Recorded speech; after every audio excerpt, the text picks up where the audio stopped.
আমি আসলে তোমার আসল ছেলের খবর জেনে গেছি। মানে বেনারসে কে ওকে চুরি করেছিল, কোথায় রেখেছিল, সব খবর পেয়ে গেছি।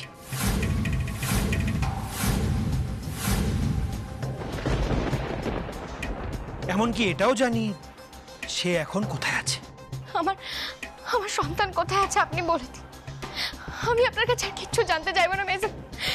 এরকম করবেন না, দয়া করে বলে দিন আমার সন্তান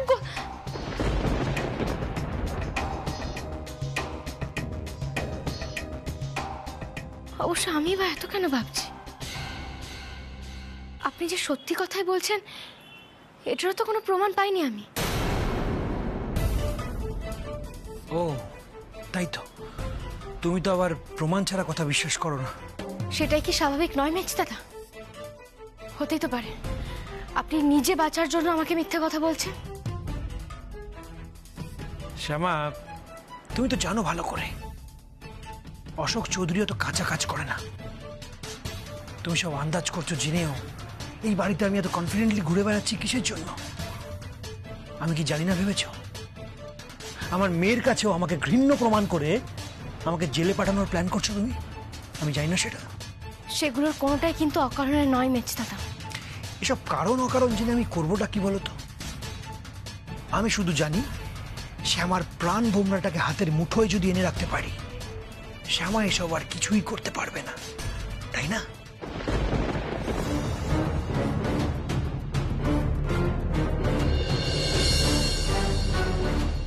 আপনার এত কথার মার প্যাচ আমার বোঝার দরকার নেই, আর আপনার কোনো কথা আমি কানেও তুলছি না। শ্যামা শ্যামা শ্যামা, তুমি না বড্ড তাড়াহুড়ো করো। আরে সব ব্যাপারে তাড়াহুড়ো করলে চলে? একটু আস্তে আস্তে শুনতে হয় তো। দেখো একটা জিনিস তোমাকে আমি দেখাই। এই দেখো, দেখো তো কেমন লাগে।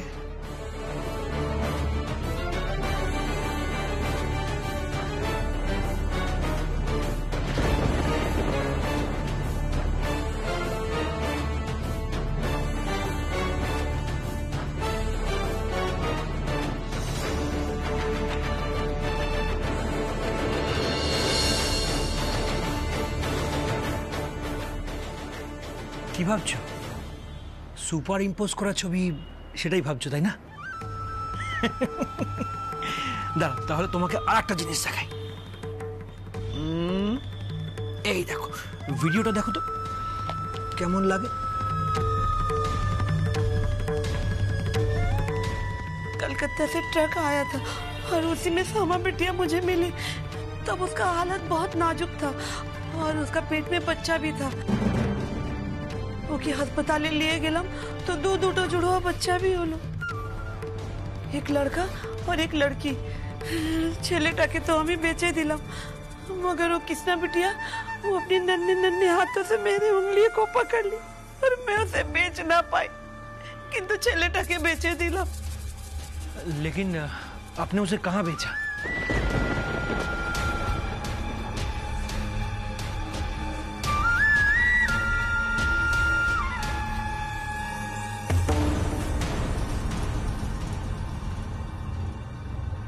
ওই জায়গায় অডিওটা মিউট করা আছে।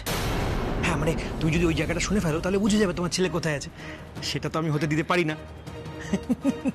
তুমি চিন্তা করো না, তোমার ছেলেকে দূর থেকে আমি দেখেওছি, খুব সুন্দর দেখতে, একেবারে নিখিল শ্যামার মুখ বসানো। আমি তো ভাবলাম গিয়ে একবার কথা বলি যে আমি তোমার মেজো জেঠু,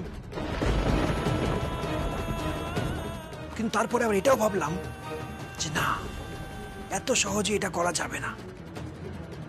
ও তো আমার সোনার ডিম পড়া হাঁস, এত সহজে কাটলে চলবে নাকি? আস্তে আস্তে কাটতে হবে, তাই না?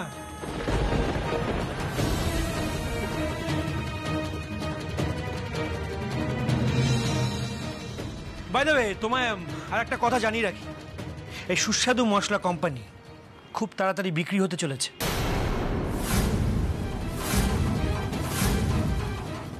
আমার ইচ্ছেতেই এই কোম্পানি নিলামে উঠবে। শ্যামা, আমার লড়াইটা তোমার সঙ্গে, আর তুমি তো চৌধুরী বাড়ির ঢাল, তাই তোমাকে যদি ভেঙে দিতে পারি, ব্যাস সবকিছু আমার হাতের মুঠোয়।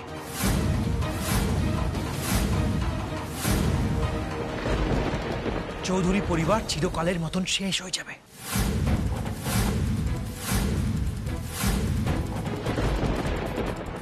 দেখো শ্যামা, আমি ভাবলাম নকল সইটা যদি রেখে দিই খামোকা আমার হাতে ময়লা হবে, যদিও কিছু যায় আসে না আমার।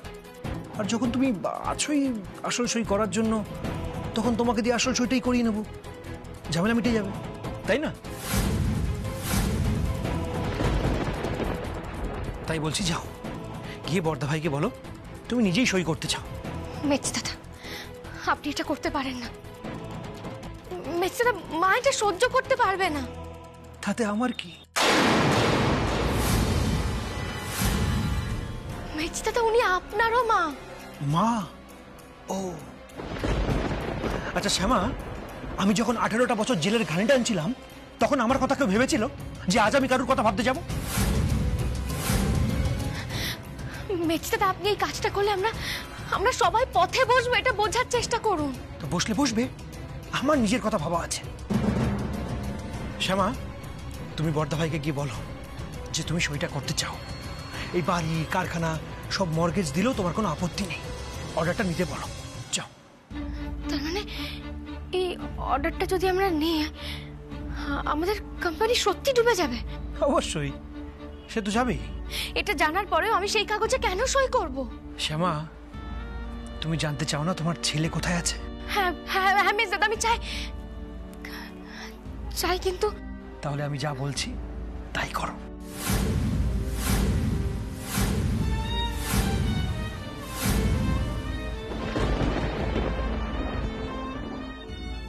না মিস দাদা, আমি আমার ছেলের জন্য এই পরিবারটাকে ভেঙে যেতে দিতে পারি না আমি। বেশ, তবে যেটা ইচ্ছে সেটা করো। তোমার ছেলের খোঁজ মনে হয় এই জীবনে আর পাবে না। আমি একজন মা মিস দাদা, আমি আমার ছেলেকে স্বর্গ মত্ত পাতাল যেখান থেকে হোক ঠিক খুঁজে বার করব, কিন্তু আপনার শর্তে আমি কোনোদিনও রাজি হব। কোনোদিনও আপনি আমাকে ব্ল্যাকমেল করতে পারবেন না। আবার বড় বড় কথা, আবার বড় বড় কথা। আচ্ছা শ্যামা, তুমি কি ভেবেছো তোমার ছেলেকে আমি খোলা আকাশের নিচে ছেড়ে রেখেছি? মানে ও খোলা আকাশের নিচে ঘুরে বেড়াচ্ছে? না, ও আমার কাছে বন্দি, আমি ওকে আটকে রেখেছি। আমি যখন চাইবো যেদিন চাইবো তোমার ছেলের গলাটা টুক করে যদি কেটে ফেলি, নিজের ছেলেকে জীবিত অবস্থায় দেখতে পাবে তো আর? না,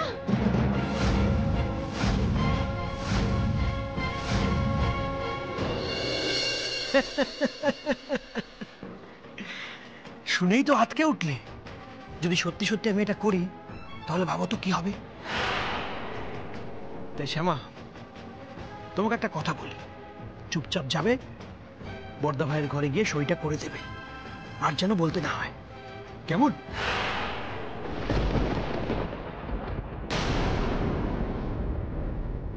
আর হ্যাঁ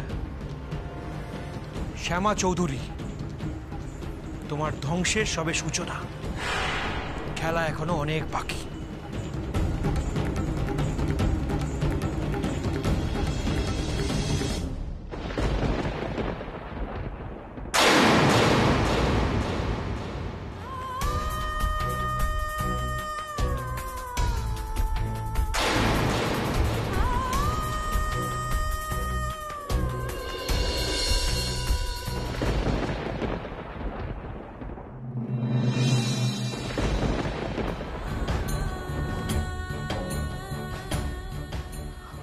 পারে না, এটা কিছুতেই হতে পারে না, কিছুতেই না। আমি আসলে তোমার আসল ছেলের খবর জেনে গেছি। মানে বেনারসে কেউ কে চুরি করেছিল, কোথায় রেখেছিল, সব খবর পেয়ে গেছি। এমনকি এটাও জানি সে এখন কোথায় আছে। ও আমার কাছে বন্দি, আমি ওকে আটকে রেখেছি। তোমার ছেলের গলাটা টুক করে যদি কেটে ফেলি, নিজের ছেলেকে জীবিত অবস্থায় দেখতে পাবে তো আর?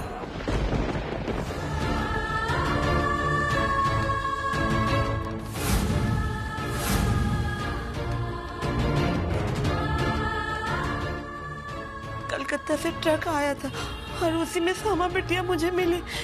तब उसका हालत बहुत नाजुक था और उसका पेट में बच्चा भी था। ওকে হাসপাতালে নিয়ে গেলাম তো দুটো জুড়োয়া বাচ্চা भी হলো, एक लड़का और एक लड़की। ছেলেটাকে তো আমি বেচে দিলাম। आपने उसे कहाँ बेचा? তার মানে মেজ দাদা যা বলছে সবটা সত্যি? কৃষ্ণ,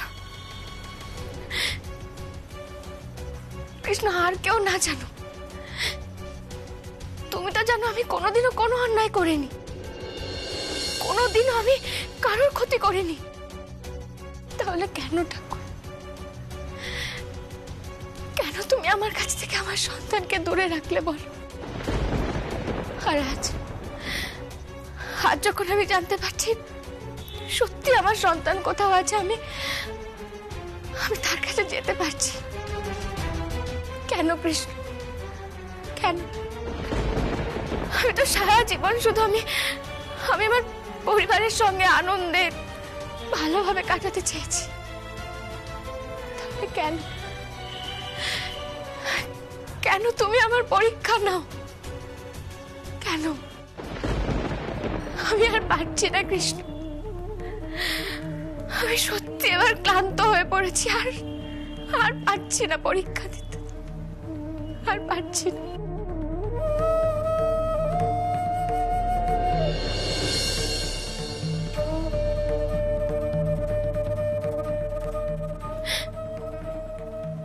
তুমি আমার একমাত্র ভরসা কৃষ্ণ, আমাকে তুমি বলে দাও কোথায় আছে আমার সন্তান, কোথায় খুঁজবো আমি আমার সন্তানকে? আমাকে বলে দাও কৃষ্ণ, আমাকে বলে দাও।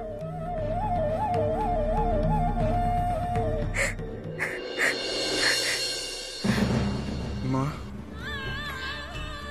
তুমি কাঁদছো? কাঁদছো কেন? কি হয়েছে তোমার? আমার কাছে কিছু লুকিও না, বলো আমার।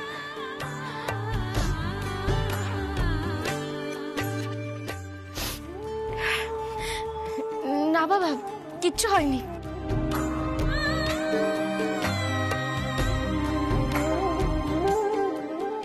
মা, আমি জানি আমি তোমার নিজের সন্তান নই, কিন্তু তারপরেও তুমি ভালোবেসে তোমার কোলে আমায় টেনে নিয়েছো, তোমার মনে আমায় জায়গা দিয়েছো মা, আমায় মা বলে ডাকতে দিয়েছো। শুধুমাত্র আমার প্রাণ বাঁচানোর জন্য তুমি তোমার নিজের প্রাণের ঝুঁকি নিয়েছো। একজন মা আর সন্তানের সম্পর্কের যে জোর থাকে সেটা তুমিই তৈরি করেছো মা।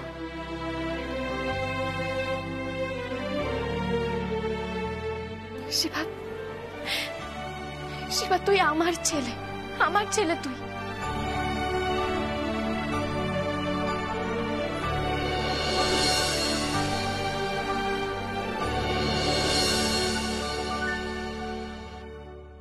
কেন কাঁদছো মা? আমাকে বলো না। তোমার চোখের জল যে আমার কাছে খুব দামি, এইভাবে আমি বয়ে যেতে দিতে পারবো না। তোমার এই ছেলে বেঁচে থাকতে তোমার চোখ থেকে জল পড়তে দেবে না মা।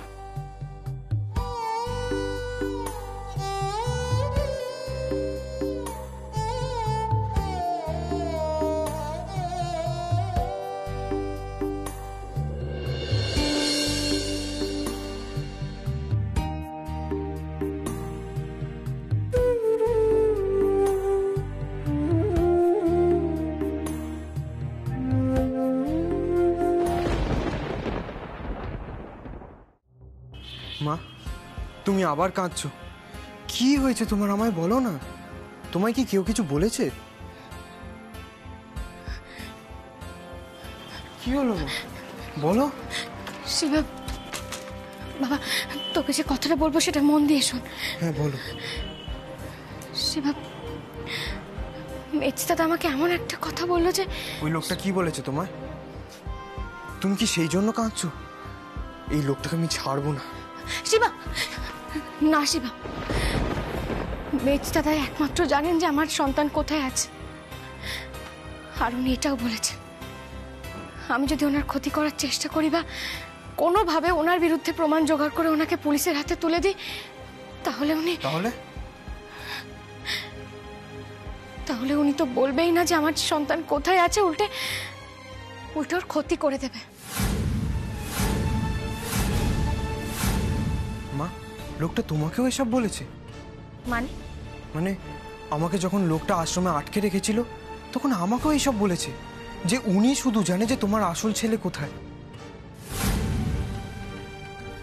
আমাকে যতই মিথ্যে পরিচয় দিয়ে ওই বাড়িতে নিয়ে যান না কেন, মা এখন জানে যে মায়ের একটা সত্যিকারের ছেলে আছে।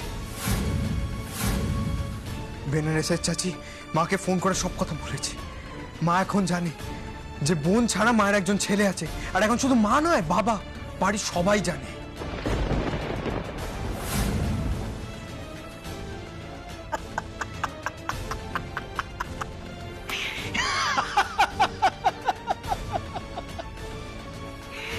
ও বাবা রে, সবাই জানে তাই না? শ্যামা নিখিলের একটা যমজ সন্তান আছে, সেটা সবাই জানে। ঠিক বলেছিস তুই। তবে সে কোথায় আছে সেটা কি কেউ জানে? না, সেটা শুধুমাত্র অশোক চৌধুরী জানে। এই সন্দেহটাই আমি করেছিলাম। আমি জানতাম আপনি সব জানেন। আপনি জেনে বুঝে মা বাবাকে কষ্ট দিচ্ছেন। বলুন কোথায় রেখেছেন সেই ছেলেকে? আপনি কি আটকে রেখেছেন তাকে? কি হলো, চুপ করে থাকবে না? বলুন। এই শিবা, চুপ চুপ, গলা নামিয়ে।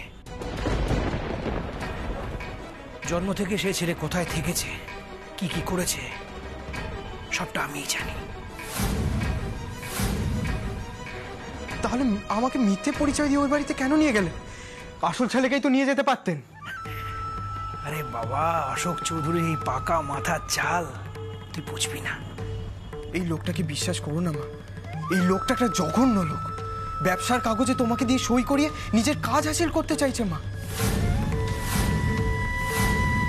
মা, তুমি তো জানো এই লোকটা একটা ভণ্ড। তুমি যাতে ওনাকে পুলিশে না দাও সেই জন্য বানিয়ে বানিয়ে মিথ্যে কথা বলছে। এই কথাগুলো আমাকেও বলেছে, এখন তোমাকেও বলছে। আর এই লোকটার কথায় বিশ্বাস করে তুমি নিজেকে কষ্ট দিচ্ছ। না রে শিবা, প্রথমে আমিও তোর মতো মেজদাকে বিশ্বাস করিনি। আমিও ভেবেছিলাম যে উনি মিথ্যেই বলছেন। হ্যাঁ মা, তুমি ঠিকই ভেবেছো। না রে শিবা, মেজদাদা আমাকে একটা ভিডিও দেখিয়েছেন যেখানে উনি বেনারসের দিদির সঙ্গে কথা বলছেন। জানিস তো, পুরো ভিডিওটাতে কিন্তু সাউন্ড ছিল, কিন্তু একটা জায়গাতে সাউন্ডটা মিউট করে রেখেছিল। আমার কি মনে হচ্ছে বলতো, মেজদাদা বেনারসের দিদির কাছ থেকে সবটা জেনে নিয়েছেন, আর তারপর উনি দিদিকে কোথাও লুকিয়ে রেখেছেন। লুকিয়ে রেখেছে? ঠিক আছে মা, লুকিয়ে রাখতে দাও। আমরা ঠিক এই মহিলাকে যেভাবেই হোক আমরা খুঁজে বের করব। না রে শিবা, উনি তো বেনারসে, কি করে খুঁজে পাবো ওনাকে? বেনারসে আছেন তো কি হয়েছে? দরকার হলে আমরা বেনারসে গিয়ে খুঁজবো। মা, তুমি শুধু ভরসা রাখো। যা দরকার হয় আমরা তাই করব। দেখো, শেষ পর্যন্ত আমরা তোমার ছেলেকে ঠিক খুঁজে বার করব।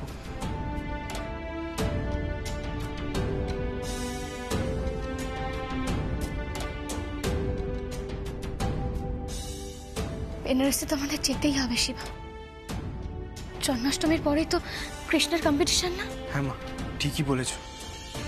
বোনের গানের কম্পিটিশনে আমরা সবাই যাব, আর ওখানে গিয়েই আমরা তোমার আসল ছেলেকে খুঁজে বের করব।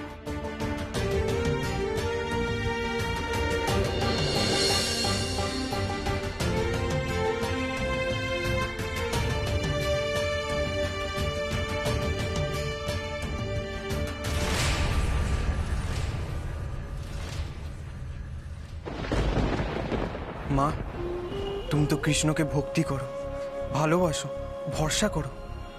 দেখো, কৃষ্ণ তোমাকে কখনো ফিরিয়ে দেবে না। তোমাকে তোমার আসল ছেলের সাথে ঠিক মিলিয়ে দেবে। আমরা বেনারসে গেলে ঠিক একটা না একটা পথ খুঁজে পাবো।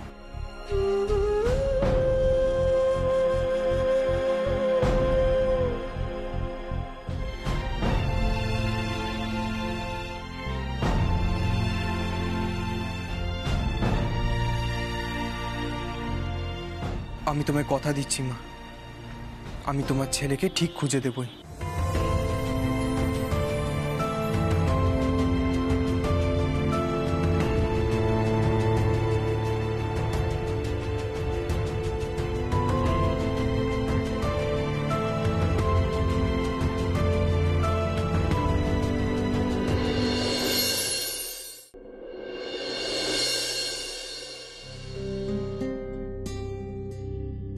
মা,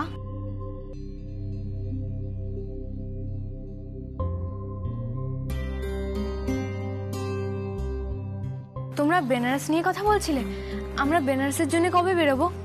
বোন, মা বলছে জন্মাষ্টমীর পর আমরা বেনারস যাব আর তোমার আসল ভাইকে খুঁজে বের করব। মা,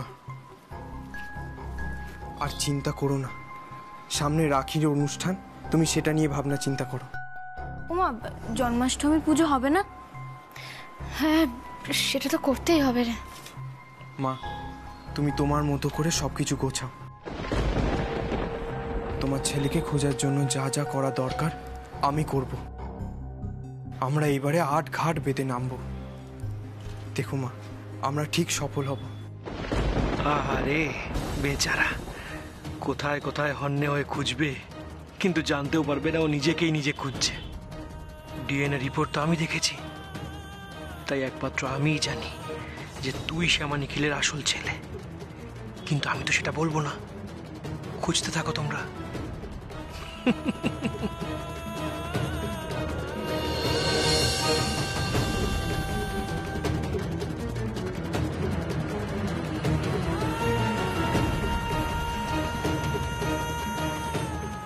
আর চিন্তা করো না মা। বোন, তুমিও চিন্তা করো না।